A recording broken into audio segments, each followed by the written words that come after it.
Do people understand the breadth and depth of the power of the oil and gas industry in Sacramento? I don't think Californians do. I mean, the oil and the gas industry, including the utilities that support many of the natural gas drilling and the natural gas fracking, I mean, these are the power players that set the rules. I mean, Sacramento is scared of the oil industry. There's no question.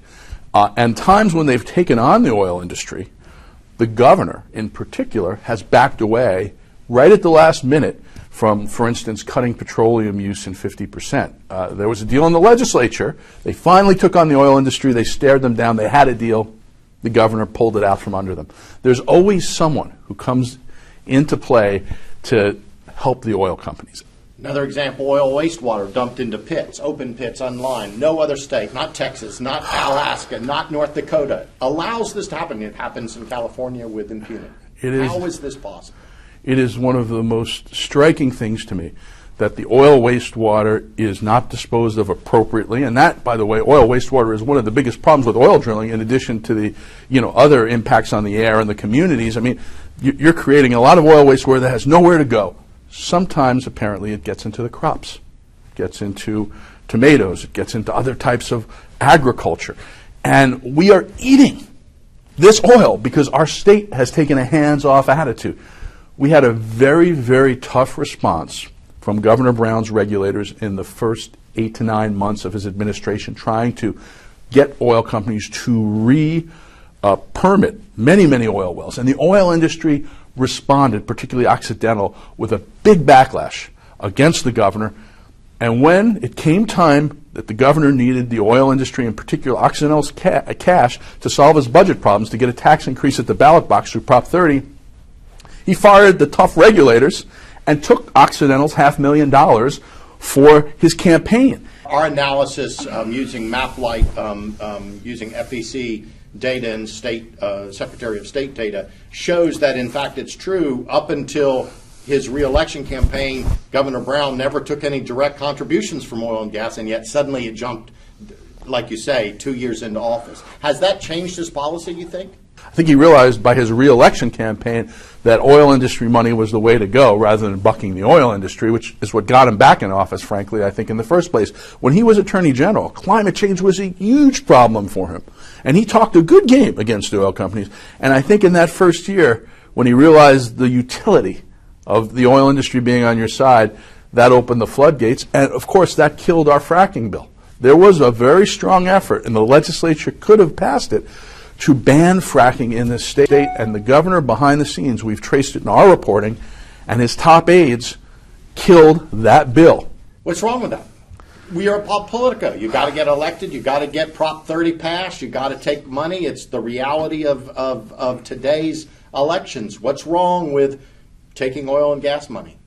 Well, don't claim you're a climate leader if you're not willing to stop fossil fuels and fossil fuel drilling.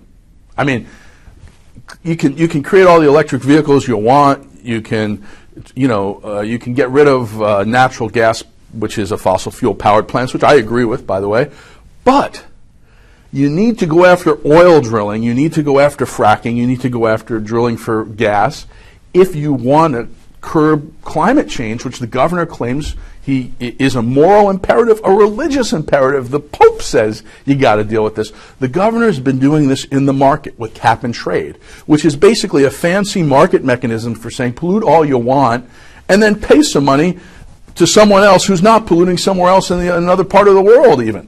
It is a crazy system. I mean, it raises money for the state, but it doesn't really contain the carbon. It doesn't really stop the carbon footprint. You believe that because little to nothing that has been done about keeping fossil fuels in the ground, about regulating fracking, about regulating oil wastewater dumped into open pits, you believe because of that, or he has not touched that because he has this financial, because he's getting money from this industry? I think it's easier for him not to go after the oil companies, not to listen to the community members, not to listen to those who say oil and drilling is a problem, oil and gas drilling is a problem. I think it's just easier for him not to fight the people who've helped him in his political career, and he's a popular governor.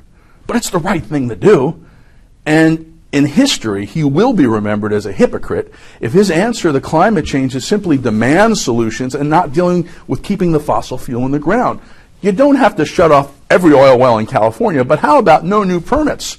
How about, let's take a look at these setbacks. I mean, how can a governor like Brown, I mean, in the strongest of terms, criticize President Trump for opening up federal waters to new oil wells when he's sitting on 4 times more wells in state waters, and he's never said a word about curbing the use of those wells? In fact, he's approved new ones. I mean, it is the height of hypocrisy. If I ask Californians, who has more oil wells in California waters, President Trump or Governor Brown? I would think 8 out of 10 would say President Trump. The real answer, ding, ding, ding, is Governor Brown. 4 times as many. When you say that, you mean state wells? State-regulated wells under the Brown administration. There are 5,000. There's over 1,000 federal wells. Governor Brown controls 4 times more oil wells in state waters, which are the first 3 miles offshore, than President Trump controls the oil wells after 3 miles, which are federal waters. I mean, there's a bill in the legislature right now to limit infrastructure to prevent the federal wells from having some kind of pipeline and infrastructure to be engaged. We have all these state wells that are being used today, and no one's paying attention to them. It's like this comic book world we live in, not to acknowledge that there are like 20,000 wells that this governor has under his control that he is responsible for approving during his administrations. That's crazy. I mean, if you care about climate change, you have to do something about oil drilling. I mean, it could be 100 wells. He hasn't touched a single well with a conscious strategy emanating out of his office.